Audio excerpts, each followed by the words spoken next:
नमस्कार, स्वागत है आपका एबीपी न्यूज में। मैं हूं अवधेश। बुलेटिन की शुरुआत बड़ी खबर के साथ करते हैं। कनाडा से अपने उच्चायुक्त और अन्य राजनयिकों को वापस बुलाने के भारत सरकार के फैसले पर कनाडा के प्रधानमंत्री जस्टिन ट्रूडो ने अपनी प्रतिक्रिया दी है। कनाडा के पीएम ने ताजा हालात पर प्रेस कॉन्फ्रेंस कर भारत पर एक बार फिर से झूठे और बेबुनियाद आरोप लगाए हैं।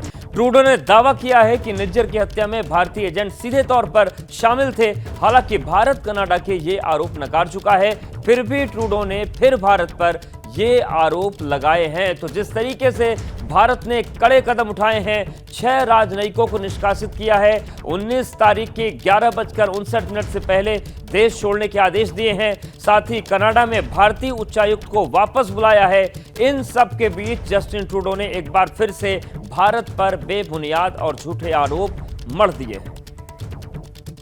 The government of India, they could engage in supporting criminal activity against Canadians here on Canadian soil. It is absolutely unacceptable for any country, any democracy that upholds the rule of law.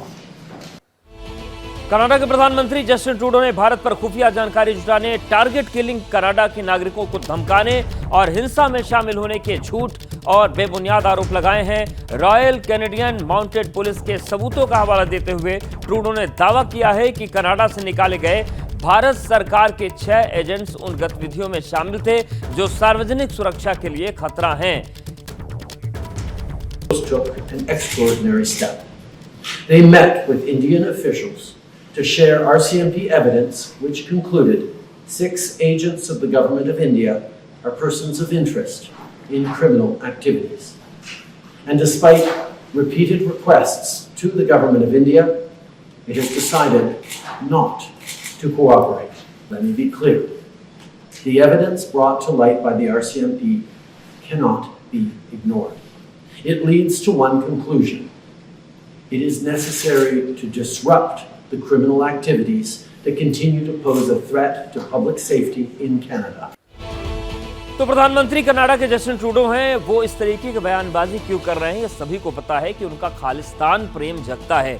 तो Canada के PM का खालिस्तान प्रेम कैसा रहा है, वो आपको विस्तार से हम बता देते हैं। आप देखिए टाइमलाइन, जून 2017 खालिस्तानियों की खालसा डे परेड में जस्टिन ट्रूडो शामिल हुए थे, खालिस्तानी मूवमेंट को आगे बढ़ाने वालों को खुश करने के लिए। जनवरी 2018 कनाडा के गुरुद्वारों में भारतीय अधिकारियों की पाबंदी पर एक बयान उन्होंने जारी नहीं किया। इसके अलावा आगे बढ़ें तो साल 2021 में किसान आंदोलन के वक्त भारत के आंतरिक मामले में दखलंदाजी की थी जस्टिन ट्रूडो ने, और यह भी खालिस्तान प्रेम ही था। इसके बाद बढ़ते साल 2021 में ही भारत के खिलाफ कनाडा के पीएम ने प्रोपेगेंडा चलाया था। ये बात भी खुलकर निकलकर सामने आई थी और ये सिलसिला लगातार चलता जा रहा है, क्योंकि जो खालिस्तानी प्रेम है वो कनाडा के पीएम पर भारी पड़ रहा है। तो ये पूरी तस्वीर बन रही है और हमारे सहयोगी विशाल पांडे जुड़ गए हैं। विशाल, जिस तरीके से जस्टिन ट्रूडो लगातार बयानबाजी करते रहे हैं, खालिस्तान प्रेम उनका जगता रहा है, एक बार उसी सिलसिले को आगे बढ़ा रहे हैं। हालांकि भारत ने भी सख्त संदेश जारी कर दिया है कनाडा की तरफ।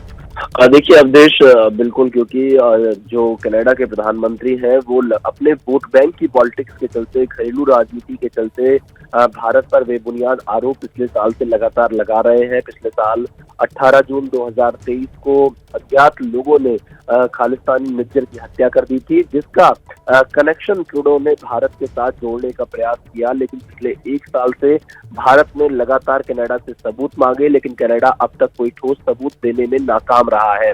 अगर अभी ताजा विवाद देखा जाए तो कनाडा की तरफ से कनाडा के प्रधानमंत्री ने जो बयान दिया है वो ये बयान दिया है कि 6 लोग पब्लिक इसमें जो इंटरेस्ट है वो कहीं ना कहीं पर्सन ऑफ इंटरेस्ट के तौर पर देखा जा रहा है। यानी कि निज्जर की जो जांच चल रही है उसमें भारत के जो 6 राजनयिक है उनकी भूमिका वो संदिग्ध अब देख रहे हैं, और ऐसा दावा है ट्रूडो का कि वो भारत के साथ तमाम सबूत साझा कर चुके हैं। लेकिन इस बार फिर से ट्रूडो झूठ बोलते नजर आ रहे हैं। भारत ने इन तमाम आरोपों को नकारा है, बेबुनियाद बताया है और भारत ने जब ये कड़ा कदम उठाया, अपने जो उच्चायुक्त है कनाडा में उनको वापस बुलाया और साथ ही जो कनाडा उच्चायोग के यहाँ पर 6 टॉप राजनयिक हैं उनको भारत छोड़ने का आदेश दिया है 19 अक्टूबर तक कि वो भारत छोड़ दें, उन्हें निष्कासित कर दिया है। तो ऐसे जो ताजा हालात बने हैं इसके जिम्मेदार खुद ट्रूडो है, जो वोट बैंक की पॉलिटिक्स के चलते तमाम ऐसे कदम उठा रहे हैं जिससे भारत और कनाडा के रिश्ते खराब होते जा रहे हैं। और ये कहा जा सकता है कि जो कई वर्षों के संबंध भारत और कनाडा के लोगों के बीच में रहे हैं उसे खराब करने का अगर कोई जिम्मेदार है तो वो जस्टिन ट्रूडो है, जो कि अपनी वोट बैंक की पॉलिटिक्स और अपने घरेलू राजनीति को देखते हुए लगातार इस तरह के कदम उठा रहे हैं जिससे भारत और कनाडा के रिश्तों पर असर पड़ रहे हैं। बिल्कुल विशाल, हमारे साथ आप बने रहिए, एक अपडेट और आ रहा है। आतंकी निज्जर की हत्या के मामले में झूठे आरोपों से अपनी किरकिरी करा चुका कनाडा हास्यास्पद दावों पर उतर आया है। कनाडा पुलिस ने अपने मनगढ़ंत आरोपों को सही ठहराने के लिए लॉरेंस गैंग का कनेक्शन भारत सरकार के एजेंटों से जोड़ने की कोशिश की है। इससे पहले कनाडा ने आतंकी निज्जर की हत्या के मामले में भारत और भारतीय उच्चायुक्त को घसीटने की कोशिश की थी, जिसका भारत ने कड़ा जवाब दिया है। To the involvement of agents of the government of India in serious criminal activity in Canada to target members of the South Asian community and specifically members of the pro-Khalistan movement. तो देखिए पूरी तस्वीर बन रही है और जैसा कि विशाल बता रहे थे कि जो घरेलू राजनीति है उसमें फायदा पाने के लिए ट्रूडो लगातार इस तरीके की चीजें कर रहे हैं। लेकिन अब आपको समझा देते हैं कि पूरी तस्वीर है क्या। पीएम ट्रूडो का जो वोट का लालच है वो आप समझ लीजिए। अगर हम बात करते हैं कनाडा की संसद की तो यहां पर कुल सांसदों की संख्या है 338 और इसके अलावा अगर हम बात करते हैं तो संसद में कुल सिख सांसद 18 है। कनाडा की संसद की हम बात कर रहे हैं, जो वहां की समीकरण है। कनाडा में सिखों का जो आबादी है वो 8 लाख है लगभग। अल्पमत सरकार चला रही है लिबरल पार्टी और उसी अल्पमत सरकार के बीच न्यू डेमोक्रेटिक पार्टी के समर्थन से ये सरकार चल रही है, यानी कि समर्थित सरकार है, गठबंधन सरकार है। न्यू डेमोक्रेटिक पार्टी का अध्यक्ष है जगमीत सिंह। यहां से आप समझिए पूरी तस्वीर को, खालिस्तानी विचारों से प्रेरित है जगमीत सिंह और इसी वजह से लगातार जो खालिस्तानी समर्थकों के पक्ष में बयानबाजी आती है वो समझा जा सकता है। लेकिन जो पूरी तस्वीर है विस्तार से थोड़ा हम समझ लेते हैं। विशाल लगातार बने हुए हैं। विशाल, अल्पमत की सरकार है, गठबंधन से चलाया जा रहा है, सहयोग से चलाया जा रहा है। यही वजह है कि बार बार जगमीत की पक्ष पर या उसके इशारे पर या फिर पूरे इस मूवमेंट को समर्थन देने वाले के समर्थन में ट्रूडो खड़े रहते हैं।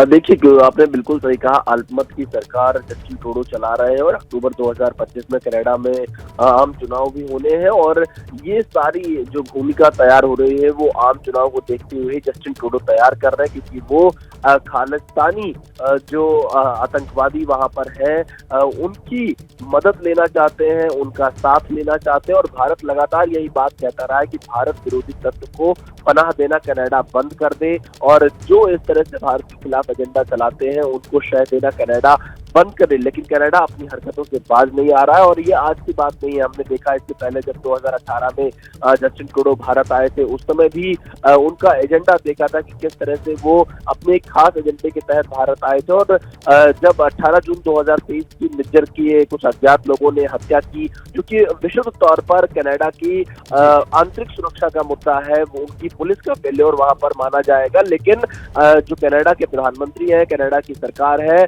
कनाडा के पीएम ने सदन में खड़े होकर भारत पर झूठे और मनगढ़ंत आरोप लगाए थे, जिसके सबूत अब तक कनाडा की तरफ से नहीं दिए गए हैं। ये कहा जा सकता है सिर्फ अपनी राजनीति को चमकाने के लिए, अपनी कुर्सी को बचाने के लिए, अपने वोट बैंक की पॉलिटिक्स को और ज्यादा मजबूत बनाए रखने के लिए जस्टिन ट्रूडो की तरफ से ऐसे झूठे और मनगढ़ंत आरोप भारत पर लगाए जा रहे हैं। लेकिन कनाडा के प्रधानमंत्री को शायद इस बात की उम्मीद नहीं रही होगी कि भारत इतनी तेजी से पलटवार करेगा और भारत ने अपने उच्चायुक्त को वापस बुलाने का फैसला किया है। कनाडा के 6 बड़े राजनयिक को भारत से निष्कासित करने का फैसला किया है और ये कहा जा सकता है कि आज जो कनाडा के साथ संबंध है वो अपने सबसे खराब हालात पे पहुंच चुके हैं और इसके लिए अगर कोई जिम्मेदार है तो वो कनाडा के प्रधानमंत्री जस्टिन ट्रूडो है। जी।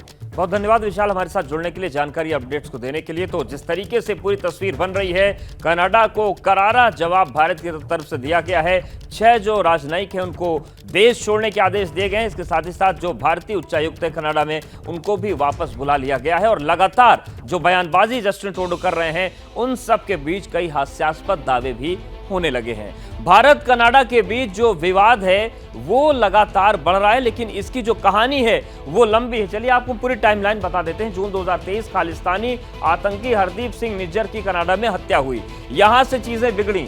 कनाडा का भारत पर निज्जर की हत्या में शामिल होने का आरोप सामने आ गया। ये आरोप लगाए गए। भारत ने कनाडा के लिए वीजा सेवाएं रोक दी। भारत की तरफ से कहा गया कि बेबुनियाद चीजें बर्दाश्त नहीं होंगी। भारत ने वीजा सेवाएं बहाल कर दी, बाद में बहाल किया गया, लेकिन जस्टिन ट्रूडो रुके नहीं। कनाडा के आरोप के बाद राजनयिकों को भारत से जाने के आदेश दिए गए, ये तस्वीर बनी। और उसके बाद कनाडा के पीएम जस्टिन ट्रूडो ने भारत पर एक बार फिर से आरोप लगा दिए। उनका आरोप एक बार फिर से भारत पर सामने आ गया और अब भारत की तरफ से भी पलटवार कर दिया गया है। इन सब के बीच एक बड़ी खबर है, कनाडा के आरोपों पर भारत ने कड़ा कदम उठाया है और भारत ने कनाडा के 6 राजनयिकों को निकाला है। भारत ने कनाडा से उच्चायुक्त को वापस बुला लिया है। कनाडा के बेबुनियाद आरोपों पर भारत ने ये कदम उठाए हैं। तो भारत ने भी सख्त कदम उठाए हैं, कड़ा पलटवार कर दिया है। भारत ने कनाडा के जो 6 राजनयिक हैं, वरिष्ठ राजनयिक हैं, उनको निकाला है। साथ ही भारत ने कनाडा से अपने उच्चायुक्त को भी वापस बुला लिया है। तो चलिए अब आपको बताते हैं कि भारत ने किस तरीके के कदम उठाए हैं और क्या क्या भारत की तरफ से किया गया है। जिस तरीके से पूरे आरोप सामने आए कनाडा की तरफ से, आरोपों पर भारत ने कनाडा को जमकर फटकार लगाई है कि ये जो बेबुनियाद और मनगढ़ंत दावे हैं ये बर्दाश्त नहीं होंगे। कनाडा के सभी आरोप बेबुनियाद भारत की तरफ से बताए गए। इसके अलावा भारत ने कनाडा के 6 राजनयिकों को निकाला है। 19 तारीख को 11:59 से पहले उन्हें देश छोड़ना होगा। 19 अक्टूबर की रात 12 बजे तक भारत छोड़ने के लिए कहा गया है। इससे पहले वो भारत से चले जाएं। भारत ने कनाडा से उच्चायुक्त को भी अपने वापस बुला लिया है और यहां से जो राजनयिक संबंध है उन पर एक करारा पलटवार भारत की तरफ से किया गया। भारत ने कनाडा की सुरक्षा पर भरोसा न होने की बात कही है और इसीलिए अपने उच्चायुक्त को वापस बुलाया गया है। कनाडा उच्चायोग के प्रभारी डी अफेयर स्टीवर्ट ने विदेश मंत्रालय में मुलाकात के बाद अपनी सफाई दी। To the involvement of agents of the government of India in serious criminal activity in Canada to target members of the South Asian community and specifically members of the pro-Khalistan movement. Canada has done what India has long been asking for. Canada has provided credible, irrefutable evidence of ties between agents of the government of India and a murder of a Canadian citizen on Canadian soil. Now it is time for India to live up to what it said it would do and look into those allegations. It is in the interest of both our countries and the peoples of our countries to get to the bottom of this. Canada stands ready to cooperate with India. तो भारत और Canada के जो संबंध है इस वक्त निम्नतम स्तर पर है, लेकिन ये तल्खी क्यों बढ़ रही है वो आपको हम बता देते हैं। दरअसल कनाडा ने भारतीय उच्चायुक्त संजय वर्मा समेत दूसरे राजनयिकों पर आरोप लगाए। जो पूरा हत्याकांड निज्जर का हुआ था उससे जुड़े होने का आरोप कनाडा की तरफ से लगा दिया गया। निज्जर हत्याकांड में संजय वर्मा को पर्सन ऑफ इंटरेस्ट बताया गया है। ये एक बड़ी चीज हुई। भारत ने कनाडा के राजदूत को तलब किया था, इस पूरे मामले को लेकर अपनी आपत्ति जताई थी और इन सब के बीच फिर ये फैसला भारत की तरफ से लिया गया कि जो 6 राजनयिक हैं वो भारत से बाहर जाएंगे और भारतीय उच्चायोग को भी, जो उच्चायोग है वहां से कनाडा से भारत ने वापस बुला लिया। इसके अलावा देखिए, भारत ने कनाडा के सभी आरोप बेबुनियाद बताए हैं। इसके बाद भारत ने कनाडा के बयान को वोट बैंक से प्रेरित बताया है, जो असल में सच सबसे बड़ा यही है। राजनीतिक फायदे के लिए भारत को बदनाम करने की रणनीति बताई गई। चुनाव आने वाले हैं कनाडा में। भारत ने कहा कि कनाडा ने कोई सबूत पेश नहीं किया है, जबकि वहां से यह दावा किया जा रहा है कि हमने सबूत पेश किया है और अब भारत को करना है जो करे। कनाडा और भारत के बीच में आई तल्खी पर कांग्रेस का बयान भी सामने आ गया है। कांग्रेस के महासचिव जयराम रमेश ने सोशल मीडिया एक्स पर यह लिखा है कि कांग्रेस आशा करती है, अपेक्षा करती है कि प्रधानमंत्री नरेंद्र मोदी भारत कनाडा संबंधों के बिगड़ते अत्यंत संवेदनशील और नाजुक मुद्दे पर संसद के दोनों सदनों में विपक्ष के नेता और अन्य राजनीतिक दलों के नेताओं को विश्वास में लेंगे। तो कांग्रेस की तरफ से ये एक प्रतिक्रिया आई है और जयराम रमेश ने लिखा है कि जिस तरीके से नाजुक मुद्दा है ये दो देशों के संबंध का, संसद के दोनों सदनों में विपक्ष के नेता और अन्य राजनीतिक दलों के नेताओं को विश्वास में प्रधानमंत्री लेंगे। तो भारत ने कनाडा को क्या जवाब दिया है, ये पूरी स्थिति भी हम आपको बताते हैं, क्योंकि अब जो तस्वीर बन रही है इन सब के बीच भारत ने कहा है कि निरर्थक आरोपों को सिरे से खारिज करते हैं, इसे ट्रूडो प्रशासन की वोट बैंक की राजनीति के एजेंडे से प्रेरित मानती है। पीएम ट्रूडो ने सितंबर 2023 में जो आरोप लगाए थे उसके संदर्भ में अभी तक एक भी सबूत भारत सरकार को उपलब्ध नहीं कराए गए। ये भारत का जवाब है कनाडा को। आगे जवाब में कहा गया है कि अभी जो नया कदम उठाया गया है उसके पीछे भी कोई सबूत नहीं है। ऐसे में इस बात में कोई संदेह नहीं कि उक्त कदम भारत की छवि को नुकसान पहुंचाकर राजनीतिक लाभ के मकसद से उठाया गया ये कदम है। तो कुल मिलाकर भारत ने भी तस्वीर साफ कर दी है कि अगर किसी भी तरह के फायदे के लिए कनाडा या फिर जस्टिन ट्रूडो भारत के खिलाफ बयानबाजी करते हैं, भारत की छवि को खराब करने की कोशिश करते हैं, तो उन्हीं के अंदाज में जवाब दिया जाएगा। और पलटवार ये है कि 6 राजनयिक जो है कनाडा के, उनको भारत छोड़ने के आदेश दे दिए गए।